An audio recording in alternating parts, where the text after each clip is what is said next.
What's going on? We back with the Boxing Clinic of more. It's your boy CJ Goodfella. Hopefully you're on minor air conditioning. The back is hot. Happy Memorial Day to everybody, and hopefully you're enjoying your holiday.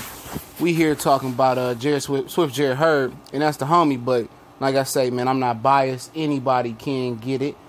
Africans, Americans, Mexicans, and my AB voice though. But serious note, man. Why ain't nobody saying shit about Swift Jarrett Hurd? You know, trying to go for Kell Brook when his main objective is to be undisputed. Remember, he said that, and you know, he says that I don't want to fight Jarrett in a rematch because I don't know how much longer, you know, I can make the 154-pound limit, and I want to be undisputed. You know, I really want to be undisputed. That's what I want to do. And if you really want to be undisputed, I mean, Kell Brook don't have a belt, bruh. So I mean, why is it the need to be if you want to be undisputed and you're in a race against time?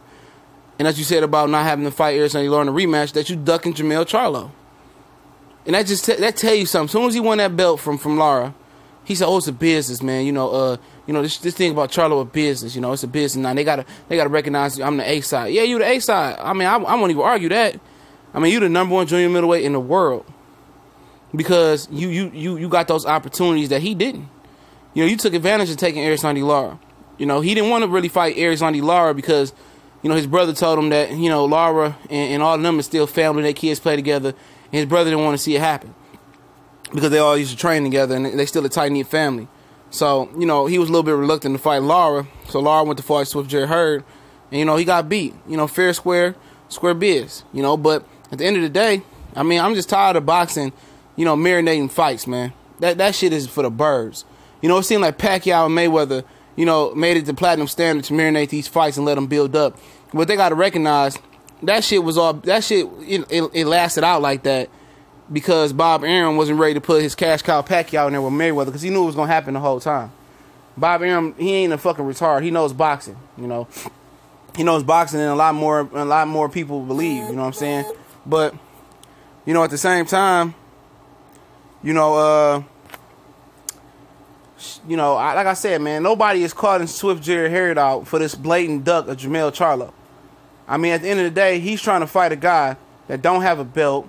You know, he bypassing, you know, a rematch with Jarrett Lara, which is cool. You know what I'm saying? I said he deserved a homecoming fight. You know what I'm saying? Before he said all this stuff, I said he deserved to have a fight at the crib. You know what I'm saying? And I understand Kell Brook bring some revenue for him, but at the end of the day, out of your own mouth, you know, Swift Jarrett Hurd says that, you know, he want to be undisputed. So, man, don't wait. Because you never know. He's a big guy. How long, you know, might grow out the weight class. So you might as well fight Jermell Charlo at the end of the year. You know what I'm saying? Then, you know, by that time, you can try to get Jaime Munguia. If you don't. You know, you can move up and wait. I'm just saying, a lot of people let him get this pass right here, man. When he can go ahead and fight Swift Jarrett Hurd and go ahead and fight Jermell Charlo. You know, he can. You know, he ain't got to wait around for Kell Brook. Because what can happen is he can fight Jermell Charlo right now, and then he can fight Kell Brook after that if Jaime Munguia not ready. But by that time, if he fights Charlo, he'll know where he stands at with Jaime Munguia and his handlers. They'll know if they want to put Jaime Munguia in there with him by now, because Jaime Munguia going to fight 2 more times this year. He going to fight Lyman Smith in July, and he might squeeze on that September card or that Canelo December card. So they're going to squeeze in Jaime Munguia 2 more fights this year. And if you fight Jermell Charlo, you know, this year, and then you chill out, and then Jaime Munguia might fight another fight in the first quarter. Then by the summertime, you can become undisputed with Jaime Munguia, and it might be all worth it if you get past Jermell Charlo. But I think Team Swift Jarrett Hurd knows that Jermell Charlo isn't the layup type of fight.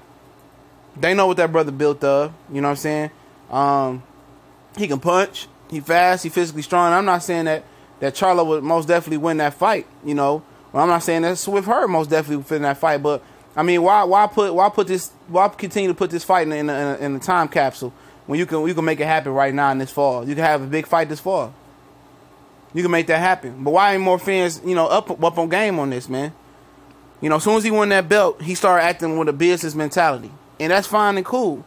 But don't contradict yourself. And like I said, I got much love for Swift Jarrett Hurd. That's a solid square biz brother, man.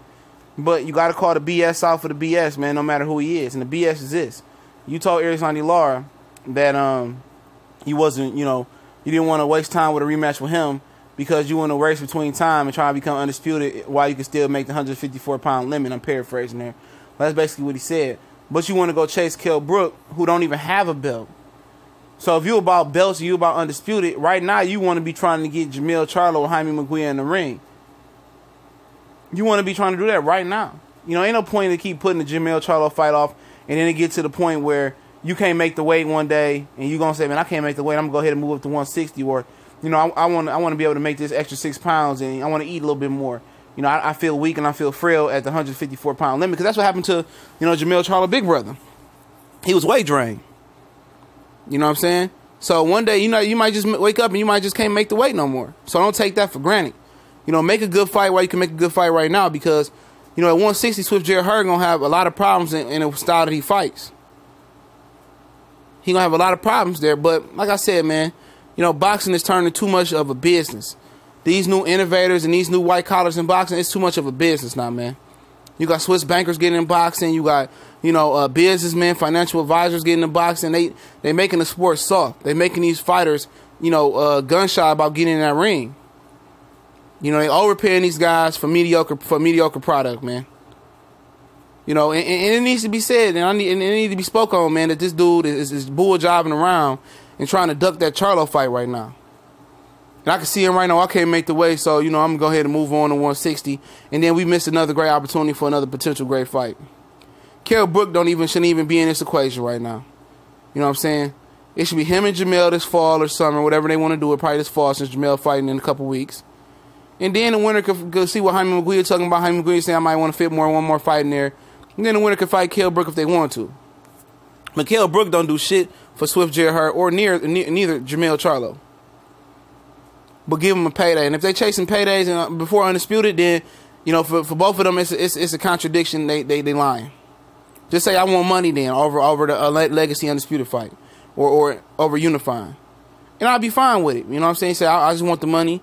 You know what I'm saying? And then, you know, Team Hurd saying we want to fight a right-hander and this and that because we fought 2 southpaws in a row. I mean, I can see if you fought all, you know, right-handers and Charlo was a southpaw. I understand that. I mean, shit, it ain't shit fighting a right-hander. That's like riding a bike, because mostly the majority of your fights are right-handed. The majority of your sparring partners are right-handers. So ain't shit to get prepared for. That's a regular fucking fight. That's just an excuse to continue to put the fight on ice because they don't 100% believe they got ready. And I said it. They don't 100% believe they got ready for Jermell Charlo, man. And, you know, that's up to Steven Espinoza, man. And Al Heyman. They keep doing this shit. They keep stringing out these fights.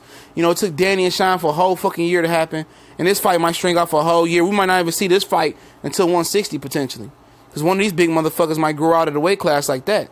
And they taking it for granted like tomorrow is promised. Is tomorrow not promised? They got to stop that shit in boxing.